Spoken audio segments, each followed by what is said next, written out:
The night exploded in a roar of fire and gold. Flames licked the black Montana sky, devouring a cabin that was once a sanctuary. It was a funeral pyre for a life of solitude, and against the inferno, three shadows scrambled for their lives. A man, built like an old oak, carried a woman through the knee-deep snow. The woman in turn clutched a tiny bundle to her chest, a shield against the world. The winter air was already bitter, but now it was thick with smoke and the sharp crack of gunpowder. Crack.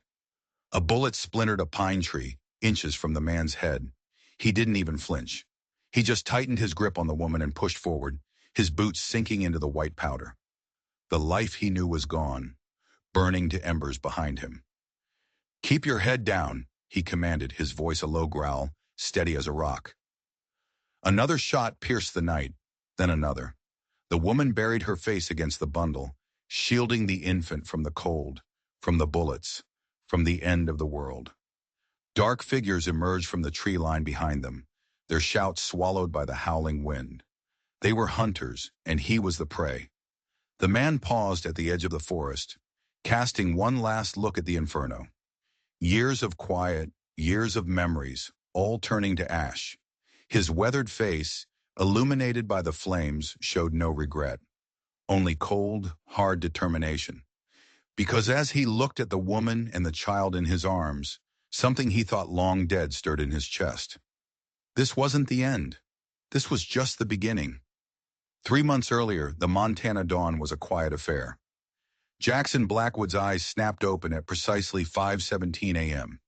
It was a habit seared into his soul by the bugles of Shiloh, a war that had ended 15 years ago, but still lived behind his eyes every single morning. He swung his legs over the side of the bed, his right knee screaming a familiar protest. An old wound, a souvenir from a field of bodies, always ached when the weather turned, and Jackson could smell snow on the wind. His cabin was a simple thing, a single room, a stone hearth, a rough table, and 2 chairs. It was functional, isolated, and exactly the way he wanted it. For 5 years, this patch of wilderness had been his fortress against the world, his refuge from the ghosts. He pulled on his boots and reached under his pillow for the flask. The whiskey was a fire going down, a daily ritual to burn away the edges of the dreams. Gunfire, screams, the faces of men he couldn't save. 2 swallows, never more. Control was everything. Outside, the mountains were painted gold and violet. His breath fogged in the crisp air as he walked to the small stable. His 2 horses, Scout and a nameless mare, nickered a soft greeting. "Morning," he mumbled, his voice rough from disuse. He preferred talking to horses. Horses didn't ask questions. They didn't ask about the scars you could see or the ones you couldn't. But as he fed the animals, an old feeling prickled at the back of his neck. A feeling he hadn't had since his days hunting bounties, a lifetime ago. A feeling that told him he wasn't alone. He was being watched. Jackson didn't change his pace. He gave no sign that his world had just tilted on its axis. He finished his chores, his movements calm and deliberate, but his mind was a whirlwind. Back inside the cabin, he grabbed his Winchester rifle. He loaded it with the practiced efficiency of a man whose life had depended on it more times than he could count. Then he started making coffee, positioning himself so he could see out the single window, his back pressed hard against the solid log wall. The signs had been there for 3 days.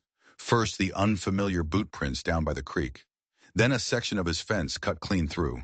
Not by an animal, by a man. And this morning he'd seen it.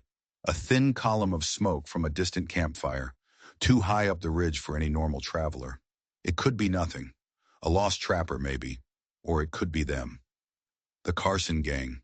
7 years ago, Jackson had been a bounty hunter. He'd been the man you hired to find those who didn't want to be found. And his last catch had been the big one. Frank Carson, a murderer and a thief with 13 known bodies to his name, including 2 lawmen and a child. Jackson had brought him to justice, but in doing so, he'd made an enemy of Frank's younger brother, Edward. Most of the gang was dead or scattered, but Edward had slipped through the cracks. The last Jackson heard, he was doing time in Wyoming.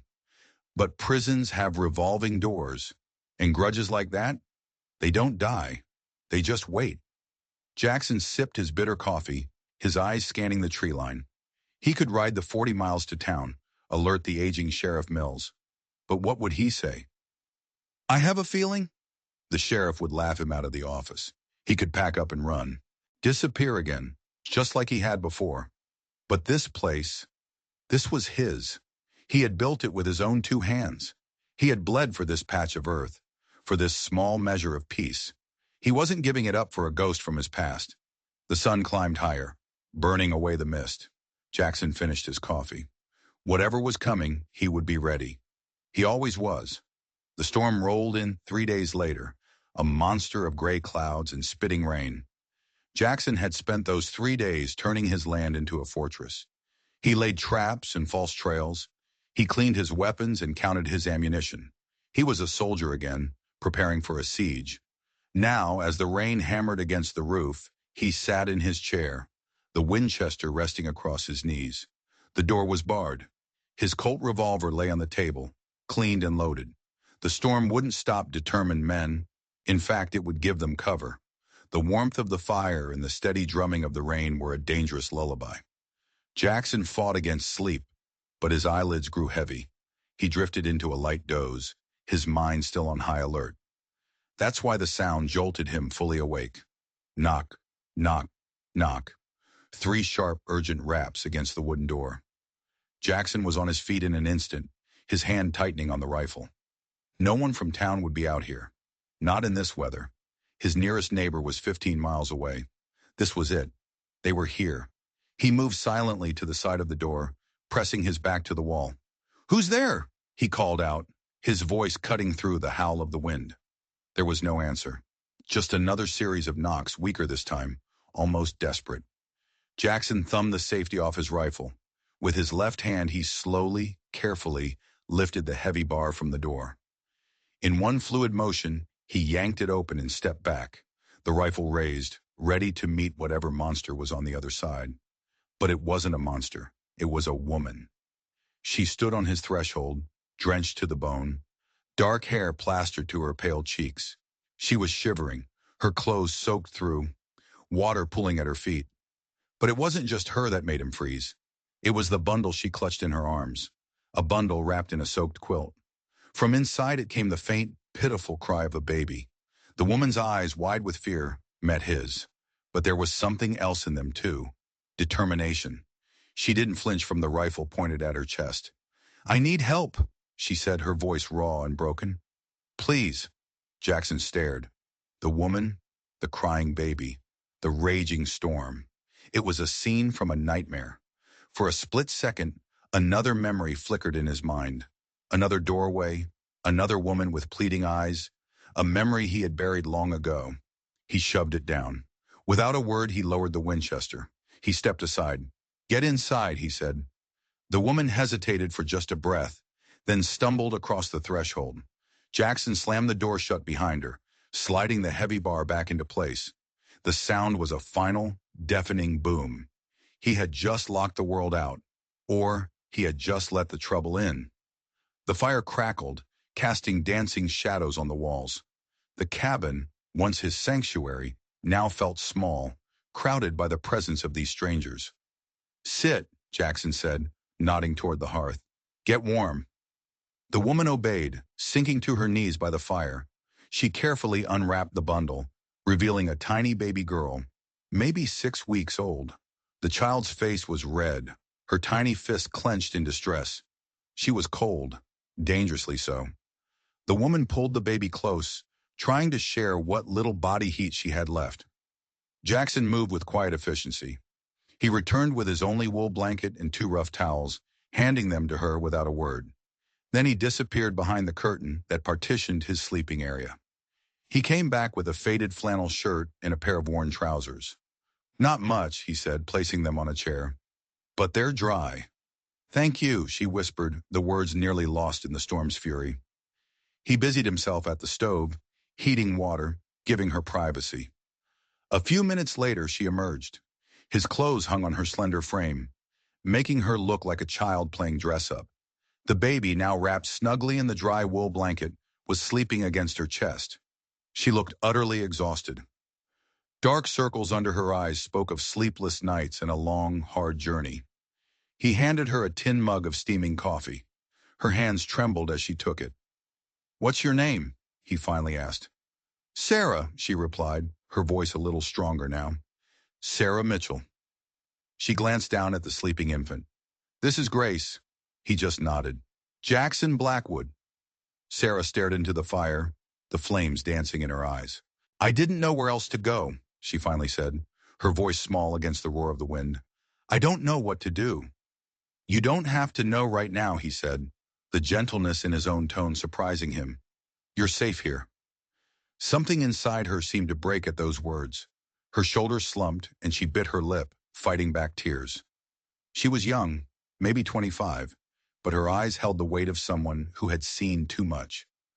Jackson knew that look. He saw it in his own reflection every morning. He didn't ask any more questions that night. Questions could wait. He made a pallet for her and the baby near the fire. He would take the floor by the door, his rifle within easy reach.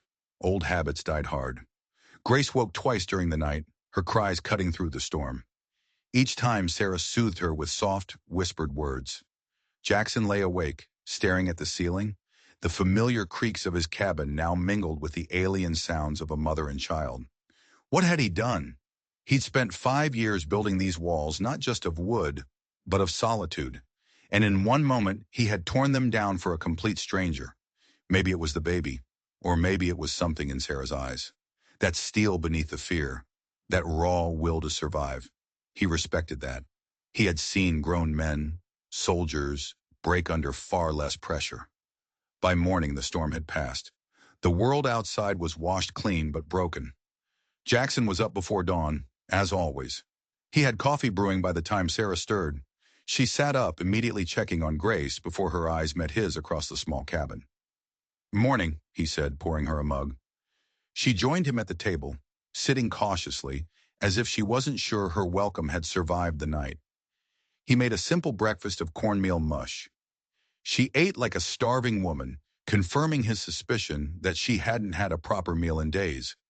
When Grace was asleep again, cradled in her mother's arms, he finally asked the question, "What brings you out to the middle of nowhere in a storm like that?"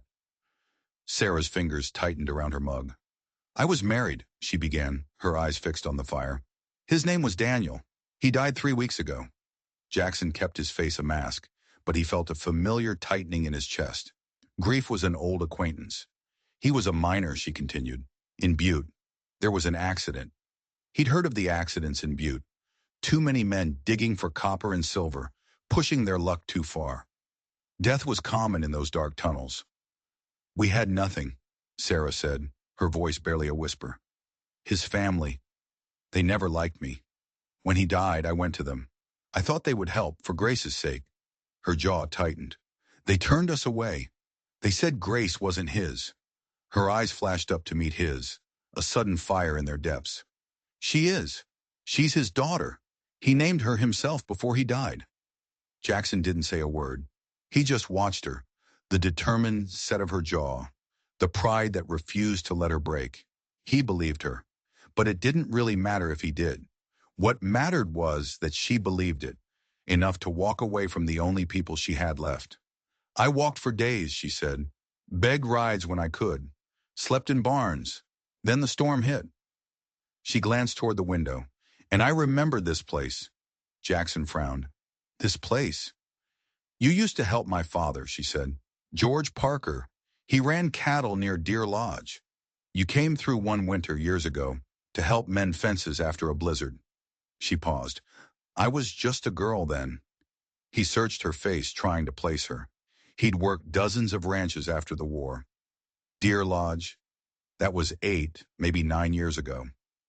Then he saw it, the dark eyes, the stubborn chin. He remembered a skinny, quiet girl handing him a cup of hot cider on a freezing afternoon. George Parker's daughter. "You remember that?" he asked, genuinely surprised. A small, sad smile touched her lips. "You were kind to my father. Not many people were after my mother died." He remembered George Parker, a good man, a fair man, struggling to raise a daughter alone. "He was a good man," Jackson said. Tears filled her eyes. He's gone now, too. 2 years ago, the ranch was sold to pay off his debts. And just like that, the final piece clicked into place. She had no one. No family, no home. Just a baby and a memory of a kind stranger her father once knew. You can stay, he said, the words coming out before he could think them through, until you figure things out. Relief washed over her face, so powerful it was like a physical wave. I can work, she said quickly. I can cook, clean. I'm not looking for charity. Didn't think you were, Jackson replied, gesturing around the sparse cabin. Not much to clean, but I wouldn't mind a decent meal for a change. For the first time, a real smile reached her eyes. I noticed. Jackson almost smiled back. It was a strange, unfamiliar feeling. He hadn't had a real conversation in years. A part of him screamed that he was making a mistake, letting them into his quiet, ordered world. But another part, a part he'd thought long dead, recognized a fellow survivor. And sometimes surviving was a little easier when you weren't doing it alone. Life in the small cabin settled into an odd, unfamiliar rhythm. Sarah was as good as her word. She took over the cooking, turning Jackson's meager supplies into surprisingly tasty meals. The cabin became tidier, warmer. It started to feel less like a shelter and more like a home. The thought was unsettling. Grace was a quiet baby, her world revolving around sleeping and eating. Jackson found himself watching them, the gentle way Sarah would hum to her daughter, the fierce, protective love in her eyes. It stirred memories he'd kept locked away for a decade and a half. Memories of his own mother, of a time before the world had been stripped of its color and sound by the drums of war. But the feeling of being watched never left him. It was a constant hum beneath the surface of this new domestic quiet. On the fourth morning, he saddled Scout to ride the perimeter. I'll be back before noon, he told Sarah. She stood in the doorway, Grace cradled against her shoulder. Bar the door behind me. She just nodded. She never asked about the rifle he carried everywhere, or why he circled his property like a wolf guarding its territory. Some questions didn't need to be asked. Some answers were written in a man's eyes. He rode out, following his fence line. The cut he'd found was repaired, but he checked it anyway. No new tracks, no new breaks. He pushed further, up to the ridge where he'd seen the smoke. The campsite was abandoned, the fire long dead. But it was recent. Whoever was here had left in a hurry. He found a forgotten tin cup and multiple sets of boot prints in the soft earth. At least 3 men. One of the prints had a distinctive nick in the heel, a small star shape. The image tugged at his memory, a ghost of a clue he couldn't quite grasp. He circled wide around his property before heading back. As he crested the last ridge, he paused, looking down at his cabin. Smoke curled from the chimney. It looked alive. For the first time, the sight of it stirred something more than just pride in his own handiwork. With Sarah and Grace inside, it looked like a home. The thought was more dangerous than any armed man. When he got back, Sarah was hanging laundry on a line she'd strung between 2 pines. Grace was strapped to her chest, sleeping soundly. Everything all right? She asked, seeing the look on his face. Fine, he said, his voice clipped. He led Scout to the stable, feeling her perceptive eyes on his back. This woman saw too much. That evening, the quiet in the cabin was different. It wasn't the empty silence of solitude. It was a comfortable, shared quiet. Sarah sat by the fire, mending one of his shirts, her hands moving with a graceful efficiency. Grace slept in a makeshift cradle Jackson had built from an old wooden box. We'll need supplies soon, Jackson said, breaking the silence. I'll ride into town tomorrow. Sarah looked up. I could come with you. Grace and I both need things. He hesitated. He always went to town alone. It was quicker, simpler. But she was right. He wouldn't know the first thing about what a baby needed. It's a long ride, he warned. 40 miles round trip. Her chin lifted in that way he was starting to recognize. We've traveled further in worse conditions. We'll manage. He found himself nodding in agreement. We'll leave at first light. Later, after she and Grace had retired behind the curtain, Jackson sat by the fire, his mind racing. 3 men, watching his cabin. If it was Carson's gang, why hadn't they made their move? Why wait? He took out his hunting knife and a piece of scrap wood. His hands moved on their own. a habit from long, lonely nights. Thin curls of wood fell away as he worked, his mind circling the problem like a hawk. Slowly, a small, perfect rabbit took shape under his blade. When it was done, he set it on the table. A toy for Grace. He couldn't say why he'd made it. Maybe it reminded him of his own father, carving animals for him before the war took everything. Or maybe it was just something to do while he waited for the danger he knew was coming. Tomorrow they would go to town. And in a town, there are always eyes, always ears. Maybe tomorrow, he'd get some answers. The town of Pine Ridge was one dusty street holding on for dear life between a church and a saloon. Jackson helped Sarah down from the wagon, then lifted Grace, bundled tightly against the morning chill.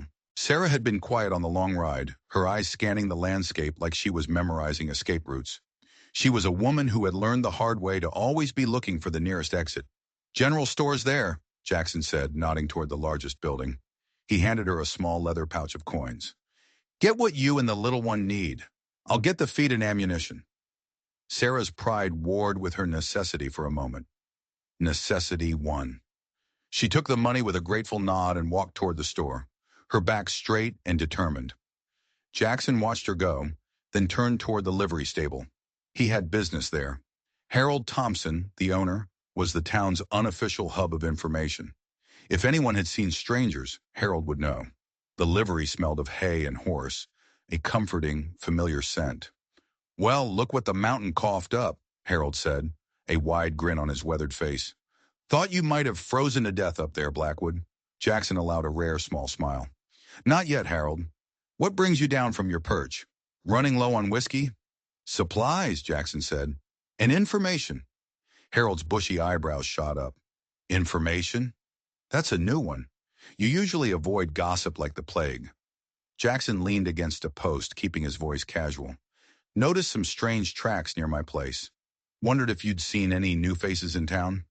Harold's smile faded. "As a matter of fact, yes. 3 men. Rode in about a week ago. Camped outside of town, but they come in for supplies every few days. Quiet types, paid with good coin." He paused, his eyes narrowing. "One of them was asking about you."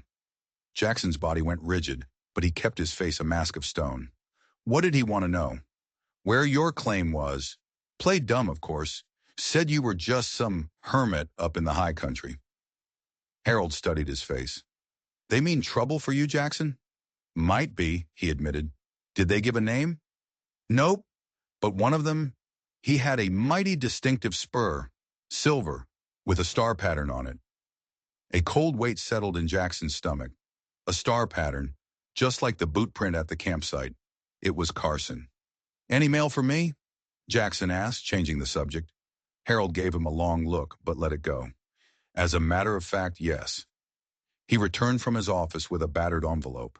The postmark was from Wyoming. Jackson recognized the handwriting immediately. Jim Rollins, a former U.S. Marshal he'd worked with. He tucked the letter into his coat unopened. "Heard any news from Butte?" Jackson asked as Harold gathered the feed. "Butte's booming. Copper money flowing like water. Had some trouble, though. A miner was killed in a dispute about 3 weeks back. Company hushed it up pretty quick." 3 weeks ago, the same time Sarah said Daniel had died in an accident that got hushed up. Another piece of the puzzle, dark and ugly, fell into place. After paying Harold, Jackson walked to the sheriff's office. He didn't expect much from Sheriff Mills, a man who was 20 years past his prime. "Blackwood," Mills grunted, waking from a doze at his desk. "What brings you to civilization?" "Trouble," Jackson said flatly. "Edward Carson's gang has been spotted near my place." Mills sighed. "That bounty hunting business of yours? Always knew it would come back to bite you. Frank Carson's rotting in prison. Let sleeping dogs lie." "His brother isn't," Jackson said, his voice hard as iron. "And he's not sleeping. What do you expect me to do about it? Ride up into the mountains chasing your ghosts?" Mills waved a dismissive hand. "Handle your own problems, Blackwood. You always have." Jackson left without another word, a cold fire burning in his gut. Mills was right about one thing. He would handle this himself. He found Sarah waiting outside the store. Her face was pale, her eyes darting nervously up and down the street. She clutched her new purchases tightly. "Everything all right?" he asked. She jumped at the sound of his voice. "Yes, just ready to go back." Something had happened in that store. He could see it in the tense line of her mouth. But he didn't push. She would tell him when she was ready. As they pulled the wagon away from the hitching post, Sarah glanced back one last time. Her expression was pure fear. Jackson followed her gaze. A man was standing in the doorway of the general store. He was well dressed with a neat beard, and he was watching them. Watching her. "Friend of yours?" Jackson asked, his voice low. Sarah's hands tightened on Grace. "No," she whispered, her voice barely audible. "Not a friend." The journey back was a silent, tense affair. Sarah held Grace close, her eyes never stopping their scan of the horizon. Jackson matched her vigilance, his hand never straying far from the rifle beside him. The mountains, which had once been his refuge, now felt like a trap closing in around them. Back in the cabin, with the door barred and the fire roaring, the tension finally broke.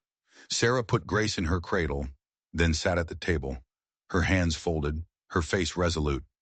"We need to talk," she said. Jackson sat across from her. He laid the unopened letter from Jim Rollins on the table between them. The moment of truth had arrived. "That man in town," she began, her voice steady despite the fear in her eyes. "His name is Thomas Matthews. He worked with my husband at the mine." Jackson listened, saying nothing. "I told you Daniel died in an accident," she continued, taking a deep breath. "That wasn't true. He was killed. He was murdered.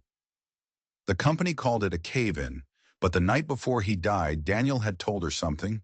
He told her he'd found something at the mine that scared him. He'd seen men, late at night, moving crates into one of the abandoned tunnels. Men who weren't miners. When he tried to get a closer look, Matthews had caught him. "What was in the crates?" Jackson asked. He didn't know. Matthews warned him to forget what he saw.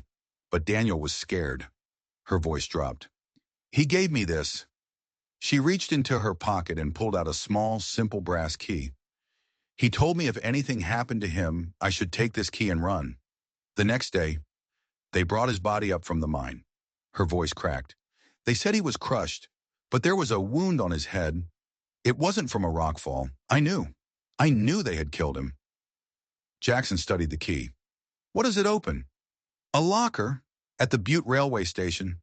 Daniel said he put evidence there. Something that would prove what was really happening." She looked down, shame and fear warring on her face. "That night, Matthews and another man came to our house. I heard them outside. They were looking for something Daniel had taken. I grabbed Grace and I ran." "You've been running ever since," Jackson finished for her. Tears finally spilled down her cheeks. "I'm sorry I lied to you. I was afraid you wouldn't help us if you knew the truth." It was a reasonable fear. He was a man who had built his life on avoiding trouble, and she had just brought a mountain of it to his door. "Why did you really come here, Sarah?" he asked, his voice quiet but firm. "The whole truth this time." She wiped her eyes. "What I told you about my father, that was true, George Parker. You did work for him." She hesitated. "But there's more. After he died, I found some letters he'd kept. Letters from you." Jackson went still. The letters. He'd almost forgotten. "He never told me about them," she said. "They talked about keeping me safe, about you watching out for me. You weren't just a ranch hand, were you? You and my father, you were friends." The past came rushing back. The promise he'd made after Frank Carson's capture, when he feared the gang might seek revenge on anyone connected to him. "We served together," he said, the words feeling like stones in his mouth. "In the war. He saved my life at Shiloh." He looked away toward the fire. "When I started hunting bounties, I made dangerous enemies. I didn't want to bring that to his door. The letters were just to make sure you and he were safe." "So you were protecting us," she said softly. "All this time." "From a distance," he corrected. A new horrifying thought dawned on her. "The men watching your cabin, is it Matthews?" Jackson shook his head. "No, that's a different problem." He picked up the letter from the table, breaking the seal. "And I think it just caught up with us." He scanned Jim Rollins's neat handwriting, his expression growing darker with every word. When he finally looked up, his eyes were like chips of ice. Edward Carson was released from prison 2 months ago, he said, his voice grim. He's been asking questions about me. He's gathered what's left of his brother's gang. He folded the letter. The tracks I found, the campsite, that was them. They've been watching us, Sarah. Waiting. Her face went white. So I've brought another enemy to your door. He met her gaze, his own unwavering. Seems like trouble found us both. They sat in the heavy silence, the fire crackling, the two separate threads of their pasts now twisted together into one deadly knot. Two different enemies, two different reasons to want them dead, both converging on this tiny, isolated cabin. What do we do? Sarah finally asked. Jackson looked around the small room. He looked at the barred door, at his rifle leaning against the wall. He looked at the determined woman across from him and the sleeping baby in the cradle. He could run, he could take them and disappear into the wilderness. But he was tired of running. We stay, he said, his voice a low growl. I know this land. They don't. We prepare. We watch. A hard, dangerous light entered his eyes. And if they come for us, we'll be ready. The cabin became a war room. The quiet domesticity was replaced by a tense, focused energy. They were no longer just a man, a woman, and a child. They were a garrison of 3, preparing for a siege. We need a plan, Jackson said at dawn, his voice cutting through the morning chill. Carson won't wait forever, and Matthews knows you were in Pine Ridge. He'll be looking this way. Sarah, bouncing a fussy grace on her hip, didn't flinch. I can shoot, she said, her voice steady. My father taught me. I can hit what I aim at. Jackson raised an eyebrow. The skinny girl who'd served him cider had grown into someone far more formidable than he could have imagined. Good, he said. We'll see about that later. He took his rifle. Bar the door behind me. Don't open it for anyone. He crossed to the far wall and pressed a knot in the wood. A hidden compartment sprang open, revealing a loaded Colt revolver. If trouble comes before I'm back, take this. Go out the back and head north. There's a line shack 3 miles up the ridge. Don't stop for anything. She took the revolver with a steady hand, checking the chambers with a familiarity that proved she wasn't bluffing. Her eyes met his. We'll be ready. Jackson rode out, the forest silent and watchful around him. Near the creek, he found them. Fresh tracks, 3 men, one with a star-shaped nick in the heel. They'd been here yesterday while he and Sarah were in town. They had circled the cabin, watching, probing. They were getting bolder. Then he saw something glinting in the underbrush. A whiskey bottle. Expensive brand. He picked it up. The smell of alcohol was sharp, but underneath it was something else. Something chemical, faintly bitter. Laudanum. A cold dread washed over him. They hadn't planned to storm the cabin. They'd planned to drug him. To make it look like an accident. The lonely hermit drinking himself to death. No questions asked. No lawman riding out to investigate. It was a cold, clever plan. And it meant they weren't just after revenge. They were after something else. He rode back to the cabin, his mind racing. They were here, he told Sarah, describing the bottle. They're not just trying to kill me. They're trying to do it quietly. But why? Jackson didn't answer. He went to the old trunk at the foot of his bed. He unlocked it, revealing his small arsenal of weapons and ammunition. But he reached past those to a false bottom he'd built years ago. From the hidden compartment, he pulled out a small leather-bound book. Answers, he said, placing it on the table. He opened it. The pages were filled with his own cramped handwriting, a record of every bounty he'd ever hunted. He flipped to the last entry. Frank Carson, captured near Timber Creek, Wyoming, June 18, 1875. What are you looking for? Sarah asked, peering over his shoulder. Before I caught him, Jackson explained, his finger tracing the lines of text. Frank Carson robbed a territorial bank in Cheyenne, a shipment of gold. It was never recovered. He turned the page. I always figured Edward took the gold and ran with it after his brother was caught. But he didn't, Sarah guessed. No, if he had the gold, he wouldn't be here. He wouldn't be risking his neck for simple revenge. Jackson closed the book, a slow, dawning realization on his face. He's not here for revenge, Sarah.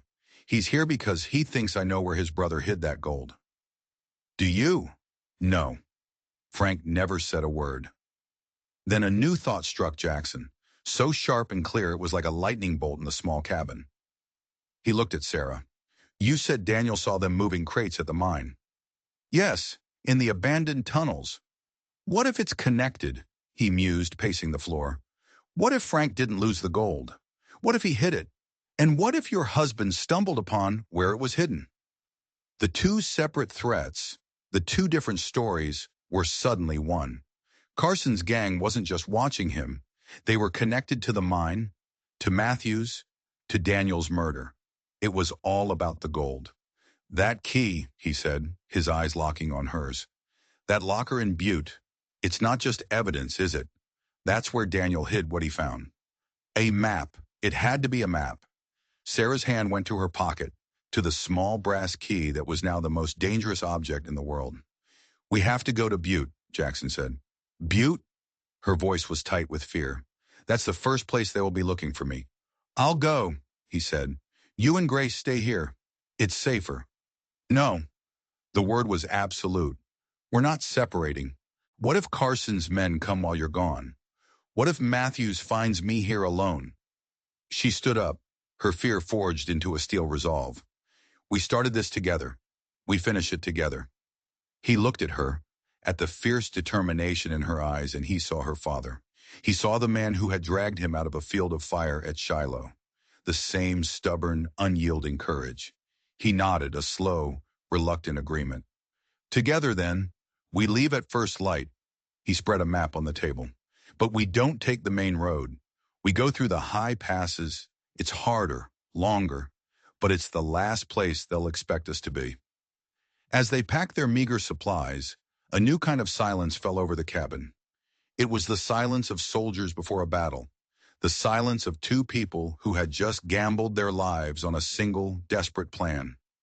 That evening, as the sun bled across the western sky, Jackson handed Sarah the small wooden rabbit he had carved.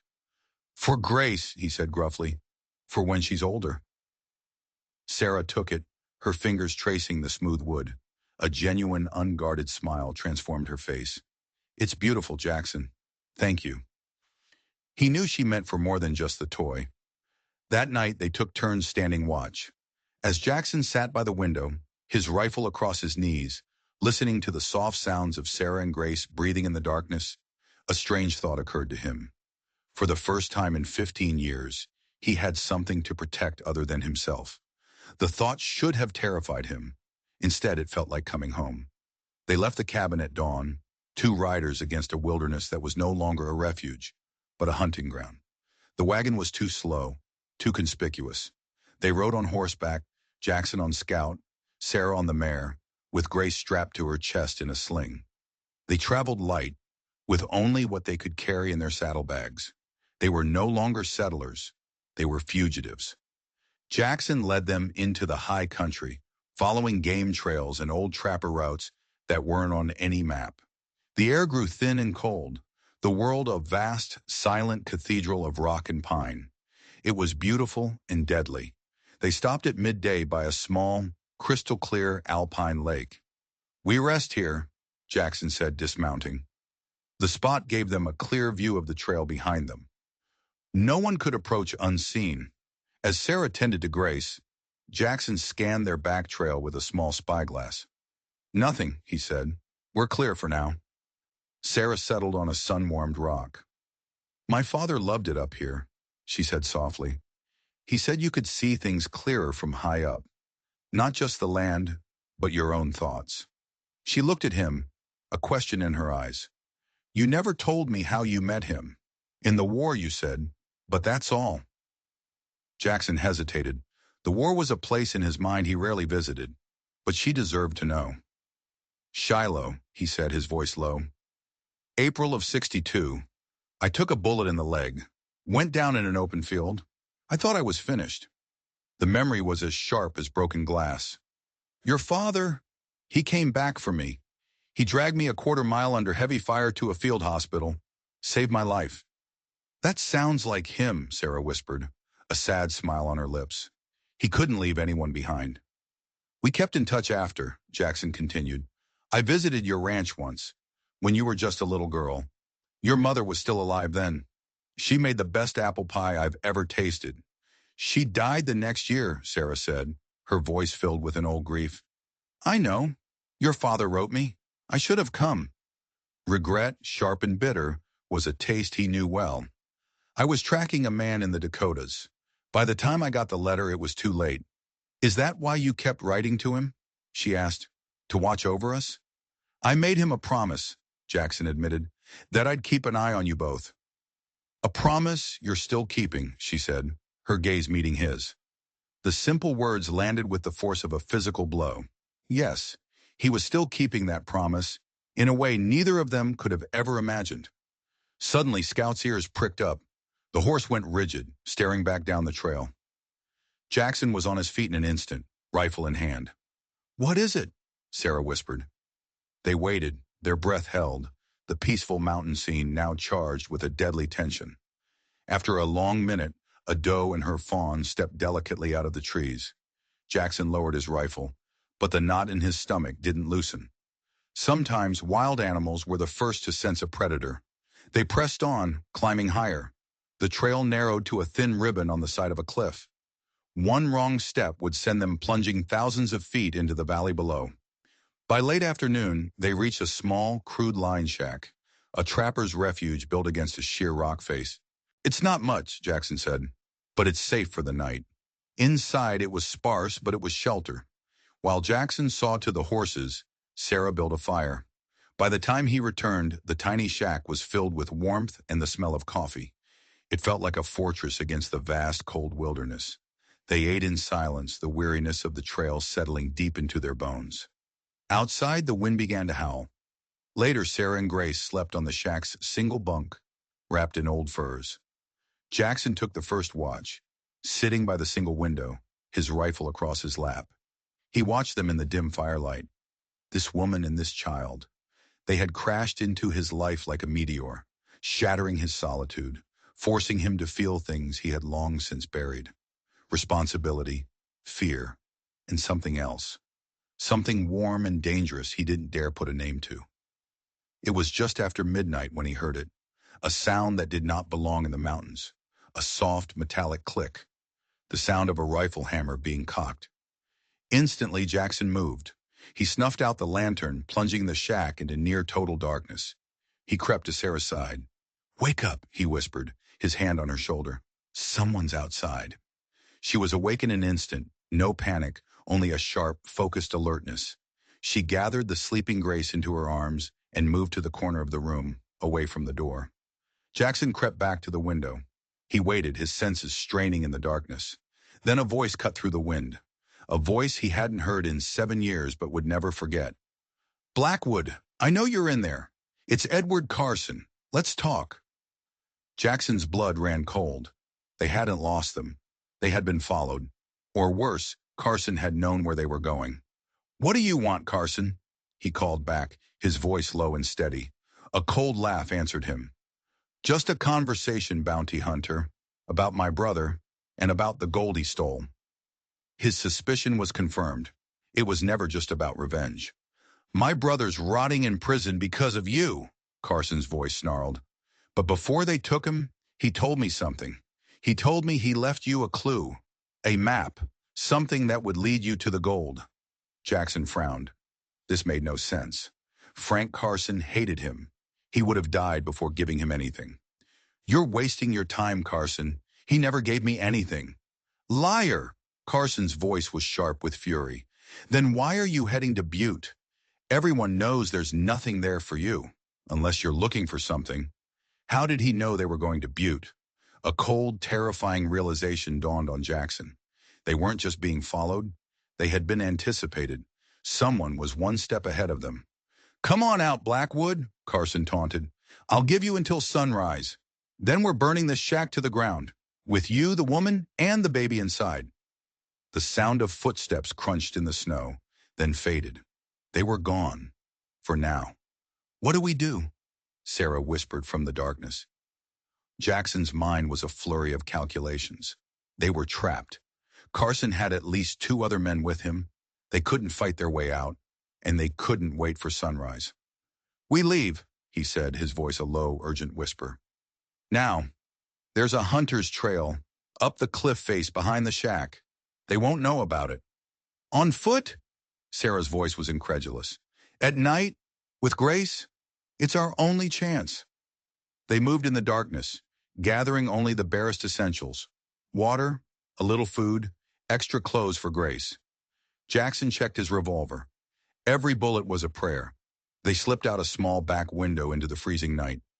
Jackson led them to a nearly invisible crack in the cliff face. Handholds and footholds had been carved into the rock by hunters long ago. The climb was a nightmare. The rock was slick with ice. The wind tore at them, trying to rip them from the cliff.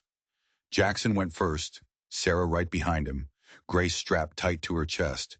The baby, as if sensing the danger, was miraculously silent.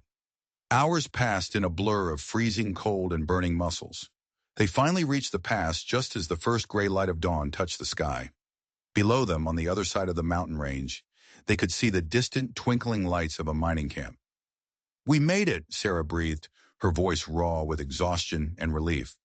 But just as they started their descent, a single, sharp crack echoed from behind them. A rifle shot. Jackson whirled around. In the growing light, he could see them. 3 figures on the trail below. Carson and his men. They had found the secret path. Another shot ricocheted off the rock near his head. "Down!" he yelled, pulling Sarah behind a large boulder. "I'll hold them off. You take Grace and get to that camp. Get help." "No, I'm not leaving you." "This isn't a debate, Sarah," he snapped, his voice harsh with desperation. "Grace needs to be safe. Go. I'll be right behind you. I promise." Another bullet whizzed past, closer this time. With a last anguished look, she nodded. "Don't you dare break that promise, Jackson Blackwood." Then she was gone, scrambling down the treacherous path toward the distant lights. Jackson was alone. He turned to face the 3 men advancing on him. He was out of time, out of options, and a long way from safety. But he had made a promise, and Jackson Blackwood always kept his promises. The mountain pass became a shooting gallery. Jackson was pinned down behind a fallen pine, the rocks around him exploding with splintered stone as Carson's men fired from the ridge above. He was outnumbered, outgunned, and his only cover was slowly being chipped away. "Give it up, Blackwood," Carson's voice echoed across the barren landscape. "Tell me about the map Frank gave you."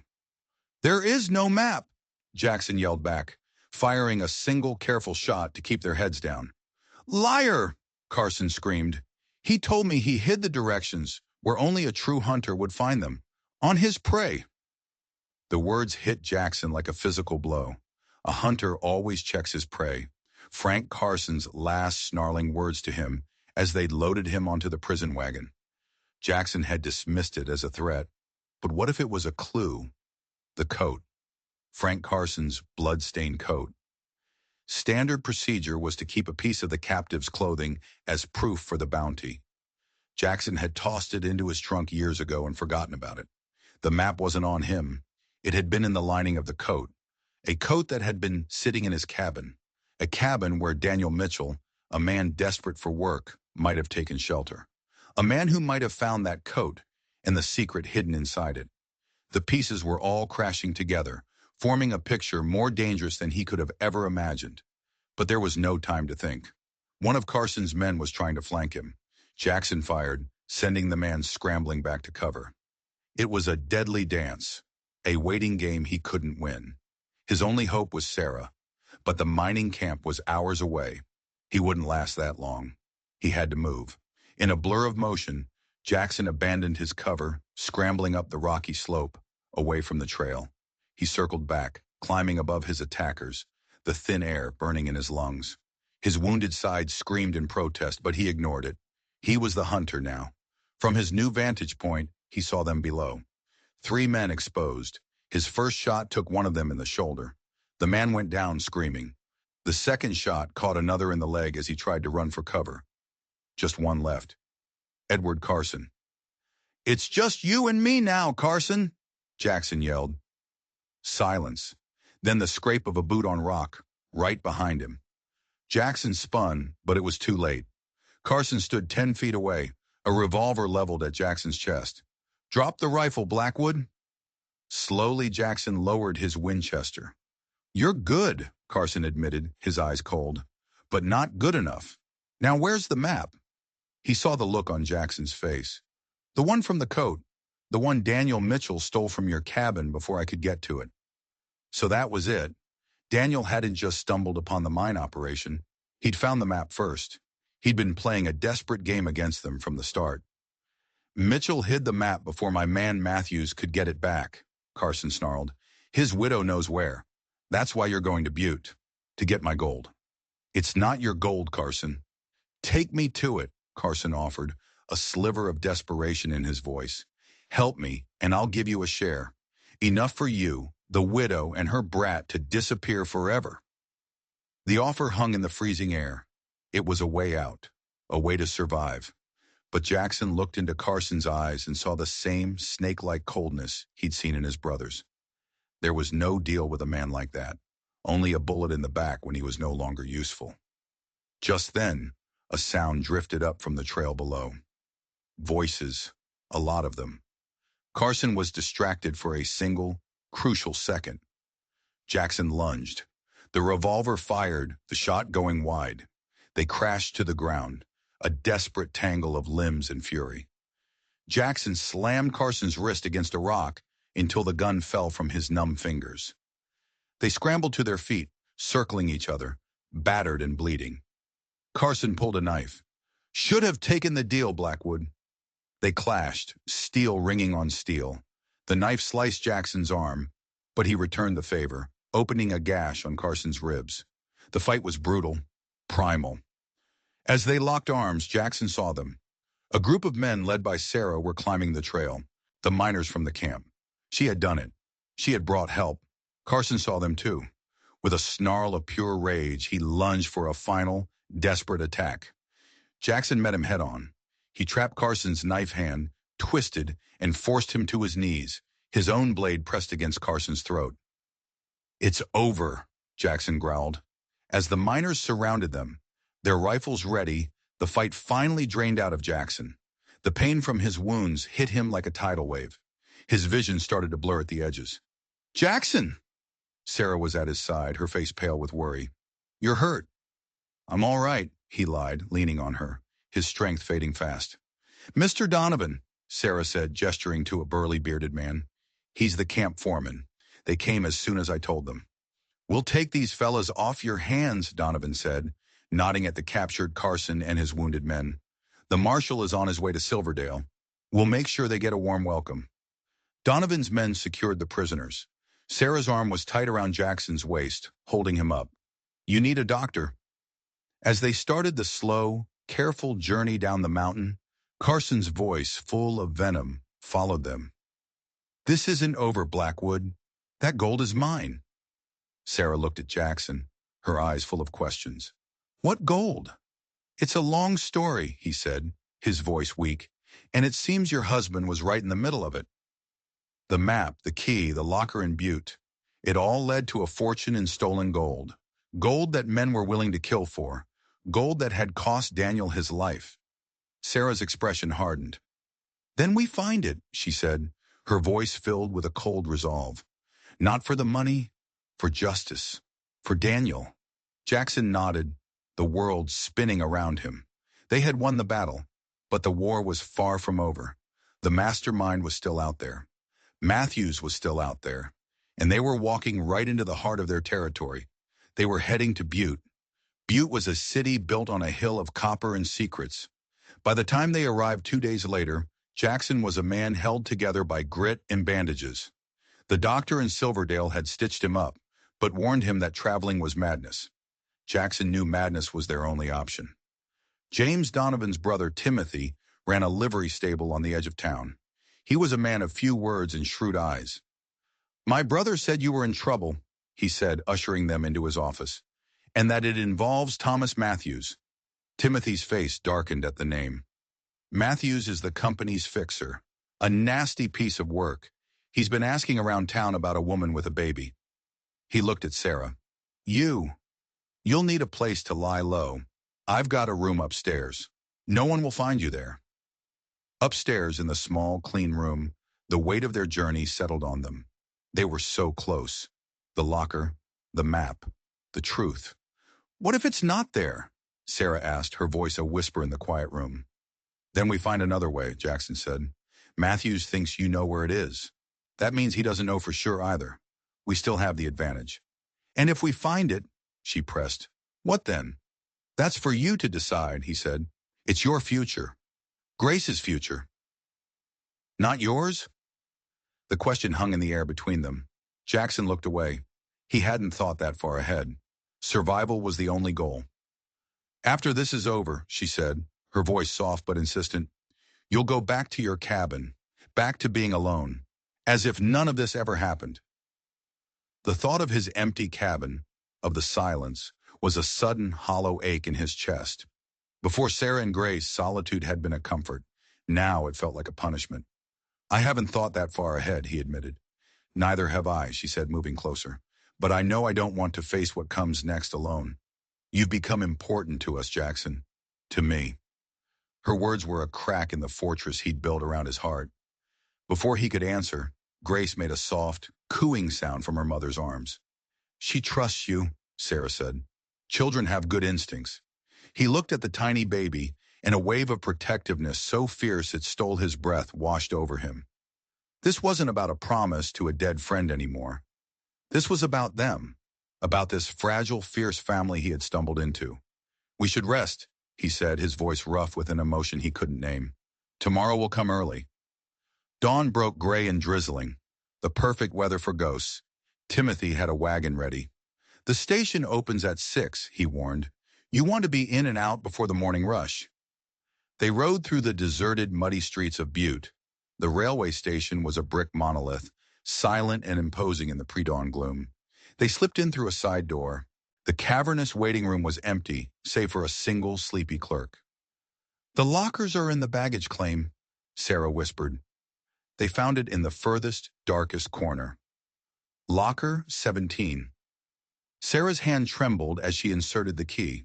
It turned smoothly. Inside was a single leather document case. She opened it. It wasn't just a map. It was a detailed mining survey from the Anaconda Company. But it had been altered. Markings in red ink showed a hidden tunnel, one that didn't exist on the official plans.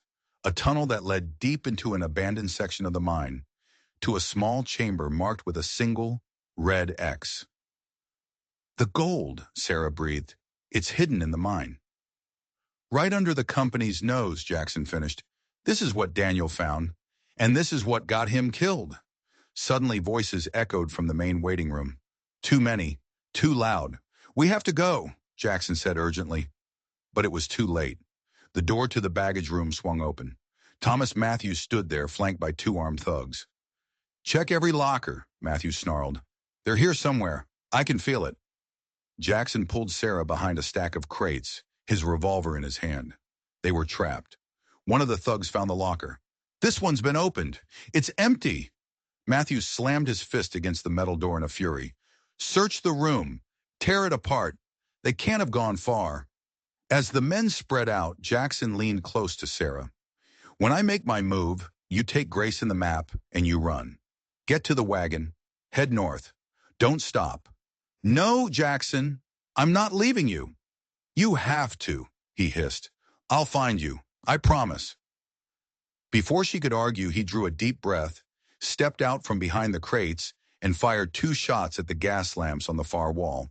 The room plunged into chaos and darkness. Go! He yelled to Sarah. He fired again, drawing their attention, giving her the precious seconds she needed to escape. Blackwood! Matthews screamed, rage and surprise in his voice. Jackson dove behind a stack of trunks as bullets chewed through the wood around him. He saw Sarah slip out the side door, a shadow in the gloom. She was safe. For now. He returned fire, then made a break for the main entrance, weaving through the panicked station. A bullet grazed his shoulder, a line of fire against his skin. He burst out into the rain-slicked street, his only thought to draw them away from Sarah, away from the wagon. He ran, the sounds of pursuit echoing behind him. He was wounded, alone, and being hunted in a hostile city. But Sarah had the map. She had the truth. All he had to do now was survive long enough to keep his promise. Jackson ran through the labyrinth of Butte's muddy streets, a ghost in the morning mist. The rain soaked him to the bone, turning the blood from his shoulder wound into a pale pink river down his arm. The old wound in his side was a bonfire of agony. Every breath was a battle. He could hear Matthews and his men behind him, their shouts echoing in the narrow alleys. He couldn't lead them to Sarah. He had to give her time. He ducked and weaved, using the city's chaotic layout to his advantage. He was a cornered animal, but he was a dangerous one. He led them on a wild goose chase, doubling back, creating false trails until he finally shook them in the maze of miners' shacks on the north side of town. He was finally alone, but his relief was short-lived. Now he had to get to the line shack, 5 miles north of the city, on foot, wounded, with a posse of killers somewhere behind him. He pushed on, his world narrowing to a single focus, putting one foot in front of the other. The thought of Sarah and Grace, alone and vulnerable, was the only thing that kept him from collapsing. As he cleared the last of the shacks, the landscape opened up into rolling hills. He saw a rider in the distance, moving north at a steady pace. It wasn't Matthews. It was someone else. Someone who was also heading for the shack. A new cold dread washed over him. They hadn't just been following him. They had sent someone ahead. They knew. He broke into a staggering run, his lungs on fire. He had to get there first. The shack appeared on the horizon, a tiny speck of hope. Smoke curled from its chimney. Sarah had made it, but as he drew closer, his hope turned to ice. A man emerged from the shack, a well-dressed man arguing with someone inside, and it wasn't a friendly conversation. Jackson dropped into the tall grass, his revolver in his hand. He crept closer, the man's angry words becoming clearer. "Not a negotiation, Mrs. Mitchell. The map, if you please. Blackwood is dead or captured. No one is coming to save you." Jackson had heard enough. He rose to his feet, leveling his revolver at the man's back.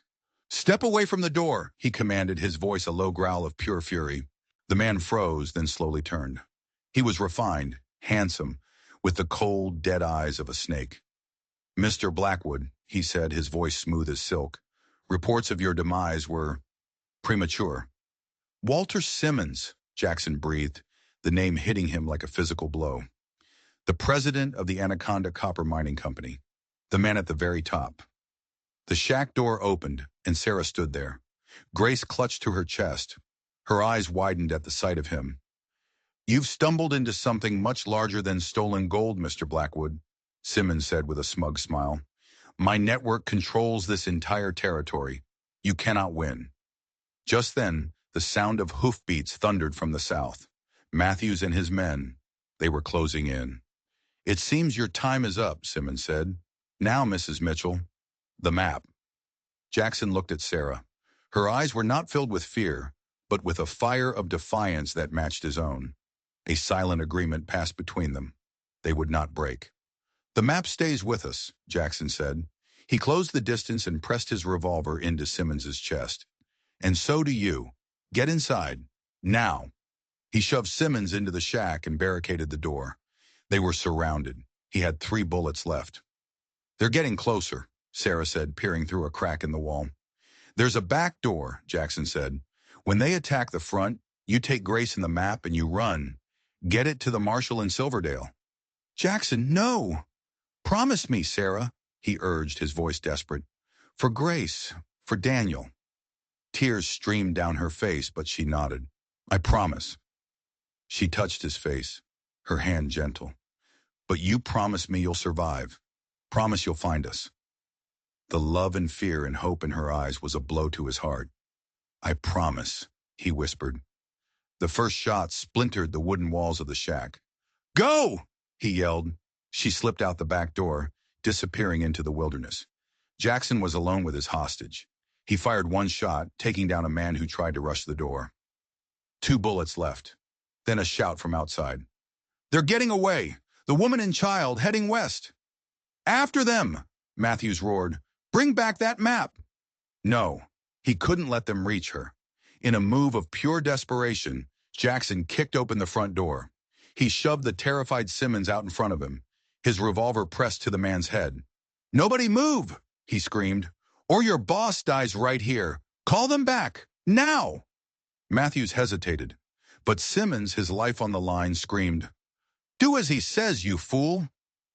A whistle blew. The men chasing Sarah were called back. The standoff was a stalemate. Jackson had his hostage, but he was surrounded, wounded, and out of time. He had no escape. Then another sound. More riders, approaching fast from the south. "Reinforcements?" Jackson asked Simmons. But Simmons looked just as confused. A dozen armed men crested the hill. But they weren't with Matthews. They were miners, rough and determined. And at their head was Timothy Donovan. And riding beside him was Sarah. She hadn't run west. She had circled back to the road, where she'd met Timothy and a posse of independent miners. Men who had been bullied by Anaconda for years. Men who were ready to fight back. "Looks like you needed some help," Timothy called out, his men leveling their rifles at the stunned Matthews and his crew. The tide had turned. The hunters had become the hunted. Sarah rushed to Jackson's side as Timothy's men secured the prisoners. "You're still standing," she said, her voice choked with relief. "You kept your promise." "So did you," he managed to say, before his knees buckled and the world went black. 3 months later, the first snow of winter was falling. Jackson stood at the edge of the clearing, watching his cabin. It was different now. It had a new porch, new windows, and a new room built onto the side. Smoke curled from the chimney, a welcoming plume against the gray sky. Sarah was hanging laundry. Grace, now a happy, gurgling baby, lay on a blanket nearby. The past few months had been a whirlwind. Simmons, Matthews, and Carson were all awaiting trial. Their criminal empire had crumbled, brought down by a single mining survey and the testimony of a brave widow and a stubborn hermit. The stolen gold had been recovered. Justice, it seemed, was more than just a word. "Letter came," Sarah said as he approached. "From the marshal. The trial is set for next month. They need us to testify." "We'll be there," Jackson said. He picked Grace up from her blanket. The baby immediately stopped fussing, her tiny hands reaching for his beard. "She always does that for you," Sarah said, a warm smile on her face. "Smart girl," Jackson said, his voice soft. "Knows who her pa is." He put his arm around Sarah, pulling her close. They stood there together, watching the snow fall on the home they had built. The land that had once been his refuge from the world was now the center of it. "Winter's coming," Sarah murmured, leaning against him. He thought of the storm that had brought her to his door, the storm that had changed everything. "Let it come," he said, his voice quiet but sure. "We're ready." He had spent a lifetime surviving. Now, with this woman and this child by his side, he was finally learning how to live. They were more than survivors. They were a family. And in a world of danger and uncertainty, that was the only treasure that truly mattered. They had found their gold. If you enjoyed this story of justice and redemption in the Old West, don't forget to like this video and hit that subscribe button for more tales of survival and courage. Let us know in the comments below. Do you think Jackson finally found the peace he was looking for? We'll see you in the next story.